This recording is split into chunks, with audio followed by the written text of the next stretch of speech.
목사들이 설교를 준비할 때 이제 여러 가지 나름대로의 방법을 통해서 설교를 준비하고요. 그리고 제목을, 설교의 제목을 정합니다. 그것도 또 각자의 취향에 따라서 제목을 정하는데, 어떤 분은 이렇게 간단하게 단어 하나로 제목을 정하시는 분이 있는데, 저는 그렇게 안 해요. 장황하게 오늘 설교할 내용을 요약해가지고 길게 막 문장을 만들기도 하고, 어떤 데는 주보를 만들다 보면 그 주보에 있는 판이 좁아가지고 설교 제목이 너무 길어서 쓰지도 못하게 이렇게 장황하게 만들기도 하는데, 제가 오늘은 저답지 않게 아주 제목을 sim플하게 잡았습니다. 가족. 드라마 제목 같아요. 제가 가족이라고 제목을 잡아놓고서 그렇게 설교 준비하면서 보니까 야, 이거 무슨 토요일과 일요일 하는 주말 드라마 제목 같기도 하다. 그 주말 드라마는 이렇게 방송사에서 편성을 할 때 그렇게 하죠. 주중에 하는 드라마는 이제 젊은 사람들도 많이 보고 젊은 사람들도 그걸 본다 해서 그 취향에 맞게 드라마를 편성하는데, 주말 드라마는 보통 가족 드라마로 편성을 하고요. 그리고 이제 가족의 이야기들, 가족이 살아가는 이야기를 속에서 가족의 의미 같은 것을 이제 시청자들한테 전하는 그런 드라마를 만듭니다. 그래서 가족 그런 부분을 좀 드라마 작가가 되어가지고 주말 드라마에 대본을 쓰고 그런 느낌을 약간 받았는데, 오늘은 5월 가정의 달의 마지막 주일이고 해서 제가 그냥 넘어가면 섭섭할 것 같아서 가족이라는 말씀을 좀 드리려고 합니다. 가족이 과연 무엇인가? 아주 쉽죠, 정리는. 가족은 한 남자와 한 여자가 만나서 가정을 이루고 그 가정 속에서 또 자녀를 낳게 되고, 그러니까 한 남자와 한 여자를 중심으로 한 그 남자와 여자의 부모님들, 그 남자와 여자의 자녀들이 모여서 함께 살아가는 공동체. 이것이 보통 우리가 말하는 가장 기본적인 가족이라는 말의 의미입니다. 윌킹이라는 유명한 사회학자가 있는데요. 그 사회학자가 이 사회의 여러 가지 집단들을 분석할 때 가정 또는 가족이라는 집단을 1차 집단이라고 분석을 했습니다. 우리 사람들이 만들어가는 가장 최소의 단위이면서 가장 기본적인 단위이면서 한 사회를 구성하는 가장 중요한 단위가 가족이다. 그렇게 이야기합니다. 1차적 집단이라는 말 또는 1차적 단위라는 말의 의미는, 가족은 물론 남자와 여자가 만나서 결혼을 할 경우에는 서로가 서로를 선택하는 거지만, 일단 한 남자와 한 여자가 만나서 가정을 구성한 후에 자녀를 낳으면 자녀의 입장에서는 내가 이 가족 공동체의 일원이 된 게 나의 선택으로 된 것이 아니다 하는 겁니다. 나의 의지와는 관계없이 내가 원해서 이러한 가족에서 난 태어나서 이러한 사람을 아버지로, 이러한 사람을 어머니로 삼고 살겠다, 그래서 난 이 가정에서 태어나야겠다고 태어난 사람은 아무도 없다 하는 겁니다. 즉 우리의 의지를 가지고서 이 집단을 선택할 수 없는 게 가족이라는 집단이 가지고 있는 가장 고유한 특징 중에 하나다. 그렇게 이야기를 합니다. 근데 가족의 가장 기본적인 구성단위가 남자와 여자인데, 이 남자와 여자는 우리나라 유행가에도 있지만 사이 좋을 때는 님이었다가 사이가 나쁘면 남이 됩니다. 점 하나만 붙이면 완전히 등을 돌리는 사이가 되는 게 남자와 여자의 관계니까, 이거는 무촌이라는 의미가 진짜 허물이 없이 아무런 촌수가 필요 없는 관계라는 의미이기도 하지만, 서로 좋을 때는, 서로 나빠지면 완전히 남된다는 의미에서 부부는 무촌인 것 같다, 그런 생각을 해봅니다. 어쨌든 아까 말씀드렸지만 한 남자와 한 여자가 만나서 가정을 꾸미고 그 가정에서 자녀가 낳게 되고 또 그렇게 만난 가정에 부모가 존재하고 하는 그런 틀이 우리가 보통 말하는 가정 또는 가족이라는 말의 의미인 것 같습니다. 그런데 이 가족은 내가 선택할 수가 없음에도 불구하고 나의 삶에 태어나서부터 죽을 때까지 가장 큰 영향을 미치는 단위입니다. 가정에서 내가 벗어날 수가 없어요. 제가 얼마 전에 말씀드렸죠. 호적에서 팔 수 없습니다. 우리가 흔히 할 때 호적에서 파버린다는 말을 농담처럼 뭐 이렇게 쓰기도 하는데, 법적으로는 호적에서 팔 수가 없대요. 일단 한번 부모와 자식 간의 관계라든지 출생신고를 해서 거기 들어가면은 사망신고를 해서 나오지 않으면 그 호적에서 나올 수가 없답니다. 부모가 마음에 안 든다고 자기 자식을 내 호적에서 이름을 지워버릴 수가 없대요. 그러니까 그렇게 호적에서 팔 정도가 되면은 진짜로는 호적에서 받지 못하니까 삶에서 그냥 남처럼 살아라 하는 의미예요. 그러니까 법적으로는 그렇게 부모와 자녀와의 관계라는 것은 이것은 인위적으로 일단 한번 맺어지게 되면은 우리가 보통 남자와 여자가 끊을 수 없다고 말하는 것처럼 부모와 자녀의 관계도 일단 맺어지게 되면은 법적으로는 결코 끊을 수가 없는 관계가 바로 부모와 자식 간의 관계입니다. 그렇기 때문에 이 가족은 가장 중요한 관계이며 우리가 가족을 얼마나 잘 좋은 관계를 유지하느냐에 따라서 우리의 삶 전체가 결정된다 하는 것도 과언이 아닙니다. 중요한 인터뷰를 하러 갈 때는 항상 그렇게 기도를 합니다. 오늘 나를 인터뷰할 사람이 아침에 집에서 기분 좋게 나오는 날이 되게 하여 주시옵소서 하고 기도합니다. 예를 들어 옛날에 미국에 가기 위해서 미국 영사관에 가서 인터뷰를 합니다. 그러면요, 그 영사에 따라서 내가 미국을 갈 수 있느냐 없느냐, 즉 비자를 받을 수 있느냐 없느냐가 결정되는데 또 그 영사가 객관적으로 하기도 하지만 그 영사의 그날의 기분이 굉장히 좌우한다고 그렇게들 얘기를 했습니다. 그러니까 그 영사가 아침에 부인이나 자녀들하고 기분 좋게 하고 나왔으면 웬만큼 서류가 좀 미비해도 오케이 하고 도장찍어 주는데 기분 나쁘게 나왔으면 암만 완벽하게 손을 갖추어도 크게 잡을 거 다 잡으면서 자기 기분 나쁘다고 기각시키고 한다고 그래요. 그만큼 가족이라는 것은 우리가 사회생활을 하는 데 있어서도 아주 중요한 역할을 하는 것 같습니다. 여러분들 다 마찬가지죠. 아침에 식구들이 기분 좋게 이렇게 아침을 맞이하면 하루가 기분 좋지만 만약에 아침부터 사소한 일로 부부간이나 또는 부모와 자녀 간에 조금 큰 소리가 오다니 언쟁이 오가면 하루 종일 마음이 편하지 않습니다. 암만 내가 옳다고 생각해도 하루 종일 마음이 불편해요. 아이를 그렇게 학교 보내면은 암만 아이가 잘못했다고 나는 생각하지만 그래도 굉장히 아이한테 미안하고 얘가 가서 학교에 가서 마음이 편할까. 근데 아이들은 잘 생각 안 하고 편하게 잘 지내겠지만요. 부모는 그렇게 또 부모니까 마음이 염려되고 걱정되고 하는 게 또 우리네 삶이니까 가족이 그렇게 참 중요한 거예요. 근데 요즘은 그 말조차 없어졌는데 언제부턴가 우리 사회에서 핵가족이라는 말을 쓰기 시작했죠. 가족의 단위가 점점 작아지기 시작했다는 그런 의미입니다. 그래서 요새는 3대가 할아버지, 아버지, 자녀들 이렇게 3대가 한 집에서 사는 집도 거의 찾아보기 힘든 그런 때가 되었다. 이렇게 이야기를 합니다. 그러다 보니까 혈연적으로는 가족인데 이 가족이라는 단위가 물론 장성해서 결혼을 하면은 더더군다나 그렇겠지만 그 전까지도 함께 모여서 같이 무엇인가를 할 수 있는 시간이 전혀 없습니다. 거진 없다고 해도 과언이 아니에요. 다들 바쁘기 때문이죠. 이 현대가. 제가 이제 좀 여쭤보겠습니다. 김현미 집사님, 우리 이재만 교우하고 밥을 같이 먹는 게 일주일에 몇 번 정도 됩니까? 5번은 먹어요? 많이 드시네. 2명 가족 한 번 했고요. 우리 3명 가족 한 번 하겠습니다. 김현주 집사님, 아들이 하나 일본에 가 있으니까 지금 3명 가족인데 세 식구가 밥을 일주일에 몇 번 정도 한 테이블에서 같이 먹습니까?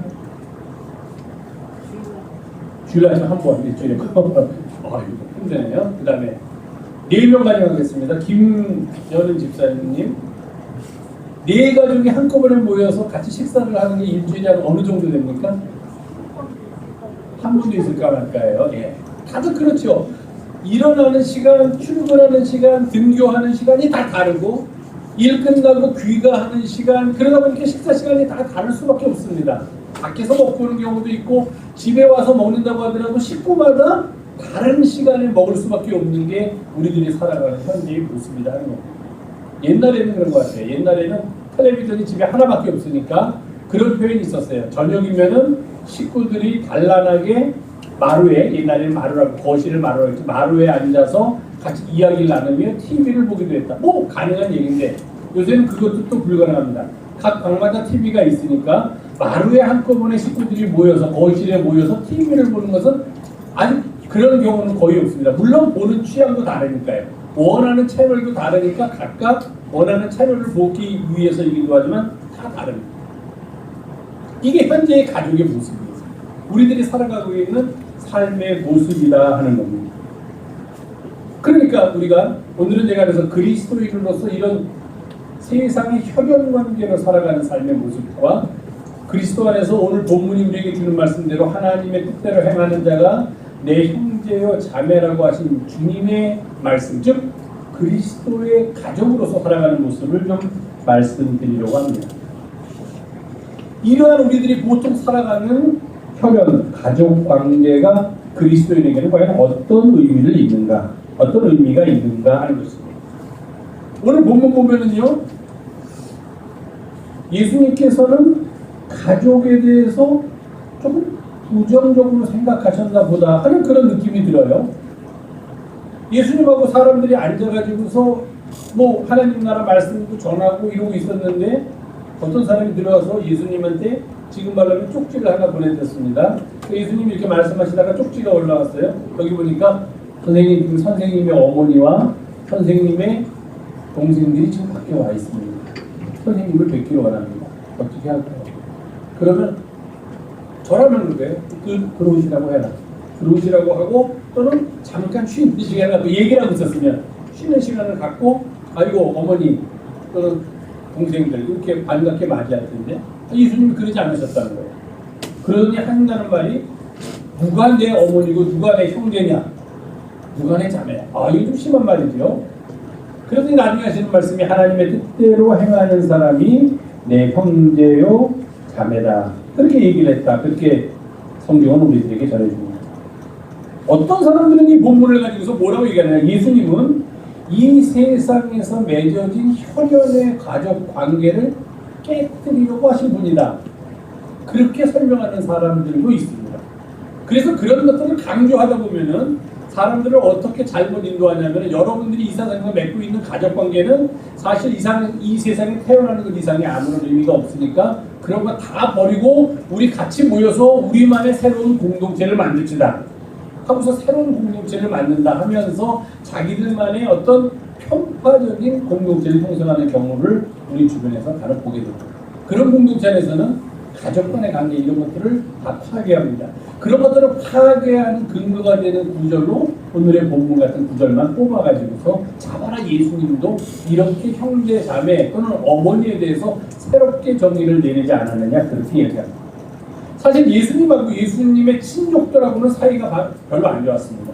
오늘 본문 앞에도 보면은 무슨 얘기가 있냐면은 다른 사람들은 다 예수님 앞에 나와서 예수님을 칭송하고 예수님을 랍비라고 선생님이라고 그렇게 간주했지만 본문에 이렇게 되어 있습니다. 예수의 친족들이 듣고 그를 예수님을 붙들러 나오니 이는 그가 미쳤다 하니라. 예수의 친족들은 오히려 가족은 아니더라도 친족들은 예수님 전하고 있는 하나님 나라 이야기 또 귀신을 쫓아내고 병든 자를 고치는 모습을 보면서 저거 우리 집안에서 이상한 놈이 나가지고 저 미친놈이다 그렇게 생각했다는 거예요. 요한복음에 가도 비슷한 얘기가 있습니다.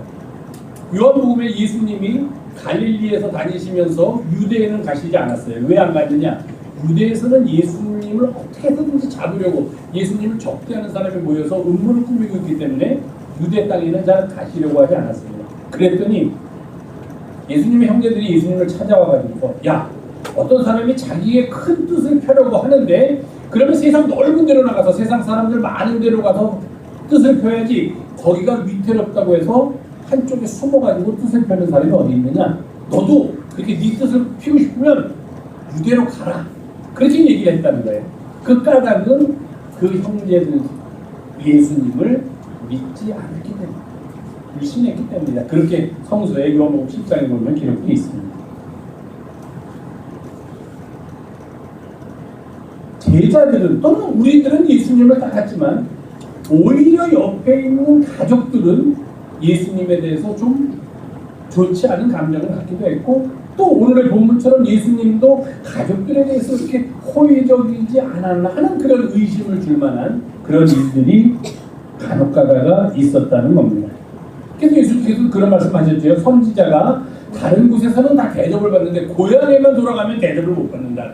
고향에 돌아가면 오히려 핍박을 받게 된다는 그런 말씀도 하셨습니다.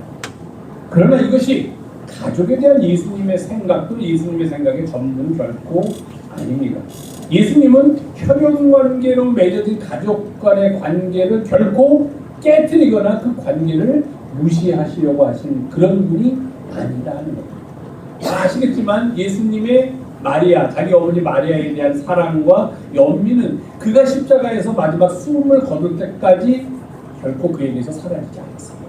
마지막 순간까지 자기의 모든 사업을 이 사역을 마치는 그 순간까지 그는 자기의 어머니 마리아를 사랑하는 제자에게 부탁할 정도로 어머니에 대한 애정을 보이셨고, 나중에 예루살렘 교회의 지도자들의 대부분이 예수님의 동생들이었다는 사실로 미루어 보는데, 예수님 또한 그의 가족 관계를 그렇게 파괴해야 될 관계, 적대적인 관계, 가족 관계는 없어져야 할 관계다라고 말씀하시지는 않았다. 그건 정도가 아니라 오히려 그런 가족 관계 속에서 우리가 어떻게 이 세상을 살아갈 것인가 하는 것을 보여주신 분이 바로 예수님이셨다 하는 것을 우리가 알게 됩니다. 어쨌든 우리들의 가족은 하나님께서 우리에게 주신 가장 귀한 선물이다 하는 겁니다. 가족은 우리를 지탱해주는 기둥이고, 우리에게 양분을 공급해주는 우리의 삶의 뿌리이며, 우리의 가장 믿을만한 지원자가 바로 우리의 가족들입니다. 그런데 이 가족관계가 올바르게 유지되기 위해서 몇 가지 우리가 기억해야 할 일들이 있습니다. 몇 가지라고 얘기했지만 그냥 한 가지입니다. 그래서 저는 십계명이라고 하고 이것을 가족계명이라고 생각하는데요. 가족계명 한 가지가 있는데, 이 세상에서 우리가 살면서 혈연관계로 맺어진 가족관계를 원만하고, 그리고 정말 우리의 삶에 도움이 되며 우리 삶에 꼭 필요한 관계로 계속 유지하기 위해서 우리에게 필요한 한 가지는 뭐냐면 이것입니다. 너희는 누구든지 가족에게 대접을 받고자 하는 대로 그 가족을 대접하라. 가족계명입니다. 답니다, 이게 가족계명. 이런 말이 있습니다.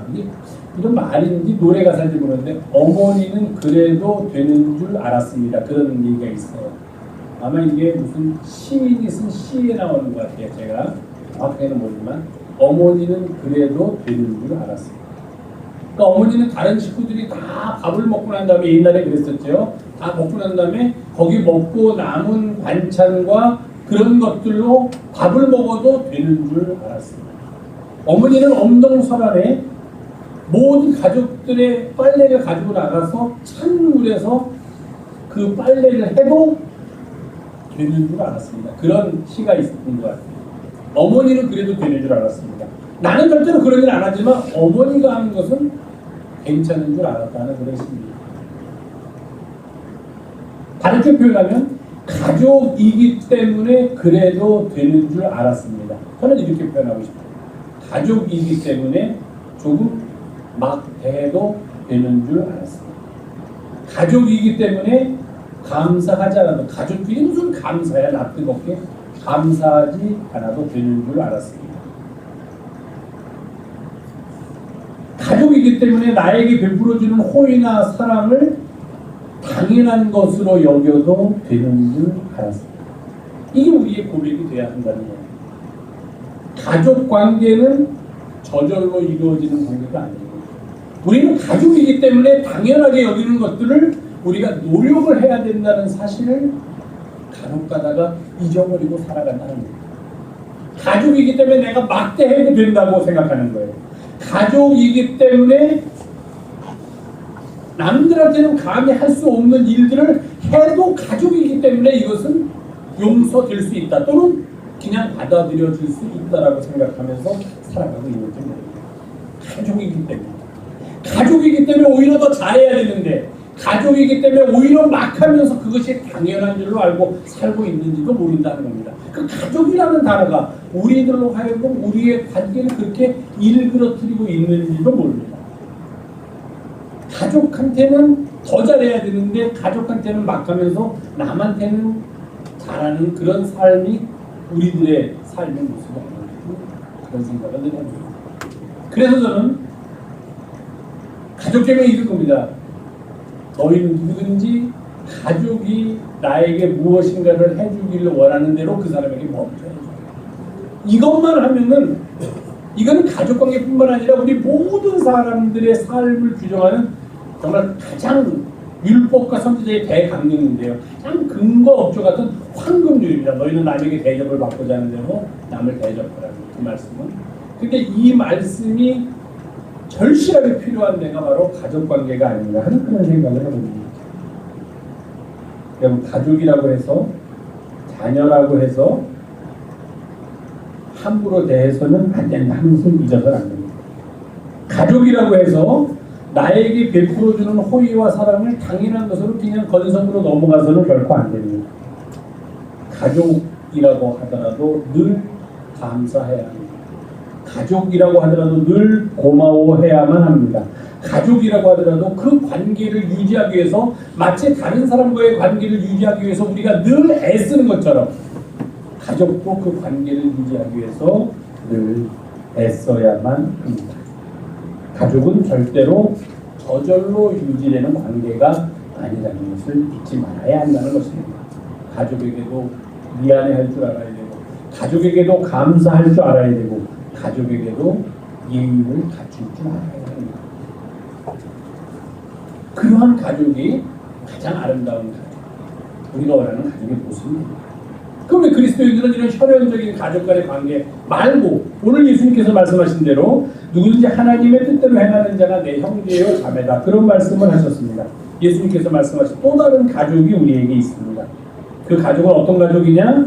하나님의 말씀을 듣고 그 하나님의 말씀을 행하는 그 과정에서 이루어지게 된, 새롭게 만들어지게 된 그런 가족 공동체입니다.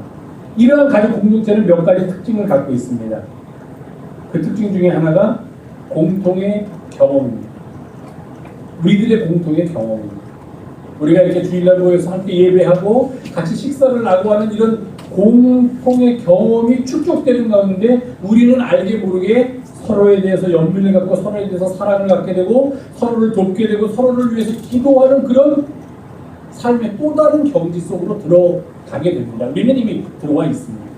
이것이 바로 새롭게 그리스도 안에서 형성된 가족의 모습입니다. 어떻게 가능하게 되는가? 공통의 경험을 갖고 있기 때문입니다. 또 이러한 가족은 공통의 관심사를 갖습니다. 우리들의 관심사가 같답니다. 어떻게 하면 하나님의 말씀대로 이 세상을 살아갈까? 어떻게 하면 하나님의 자녀로서 부끄럽지 않은 삶을 살까를 가지고서 공통의 관심사를 가지고 그 일을 해결하기 위하여 같이 말씀도 나누고 말씀도 듣고 기도도 하고 그러면서 살아갑니다. 그리고 이러한 공동체의 또 하나의 모습은 공통의 목표를 가지고 살아갑니다.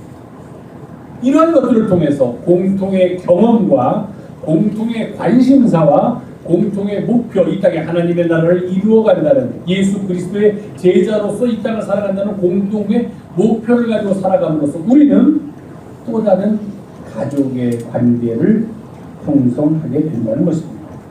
그렇기 때문에 우리는 한 가족입니다라고 얘기할 때 그것이 믿음 공동체가 하나의 가족이라는 단위로서 정의될 수 있는 이유가 바로 이런 공통의 삶의 경험과 공통의 관심사와 공통의 목표를 가지고 있기 때문에 우리는 한 가족이다, 그렇게 이야기할 수 있다는 것입니다.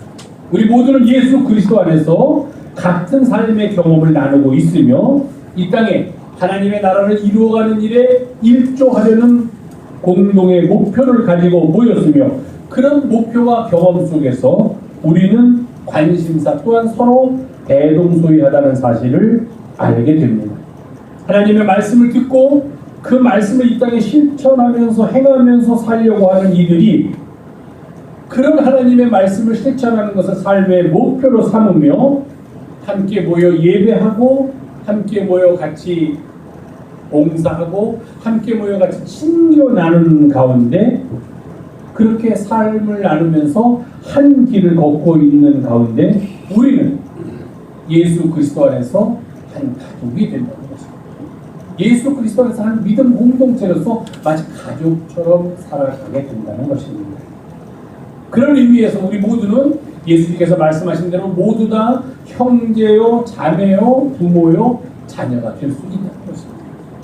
이렇게 맺어진 형제요, 자매요, 부모요, 자식의 관계, 이 관계를 유지하는 것은 아까 말씀드린 우리의 혈연의 관계를 유지하는 것과 똑같은 관계 유지의 법칙에 의해서 관계가 유지되며 그와 동시에 우리들은 함께 공동의 삶의 경험을 하며 공동의 관심사를 가지고 공동의 목표를 향해서 인생의 길을 걸어가게 된다는 것입니다. 사랑하는 교회 여러분, 우리가 부르는 찬송 중에 사랑하는 주님 앞에 형제자매 한 자리, 이런 찬송이 있습니다. 사랑하는 주님 앞에서 주님 안에서 형제 자매된 우리들이 한 자리에 모여서 같이 예배하고 또 같이 식탁 공동체에 참여하고 또 일상의 삶 속에서도 같이 기쁨도 나누고 아픔도 나누고 즐거움도 나누고 슬픔도 나누면서 우리는 주님의 가문에 속한 한 가족의 일원이 된다는 것입니다. 그래서 우리는 함께 구원의 길을 걷고 생명의 길을 걷는 그런 순례의 여정에 함께 서 있습니다. 조금 아까 우리 봉으로 불러주신 김영희 집사님의 순례자의 노래, 그런 순례의 길에 우리가 함께 서 있습니다. 한 가족으로서. 그런 순례의 여정에서 우리는 서로 도우며 서로 부축해주고 서로 힘을 불어넣어주고 때로는 서로 일으켜주며 격려하며 함께 웃고 함께 울면서 순례의 여정을 함께 걷는 그런 사람들입니다. 요즘 세상의 표현대로 하면 우리 모두는 주님의 가문에 속해 있는 사람들로서 주님의 가문의 영광을 위하여 함께 힘을 모두어 살아가는 그런 사람들입니다.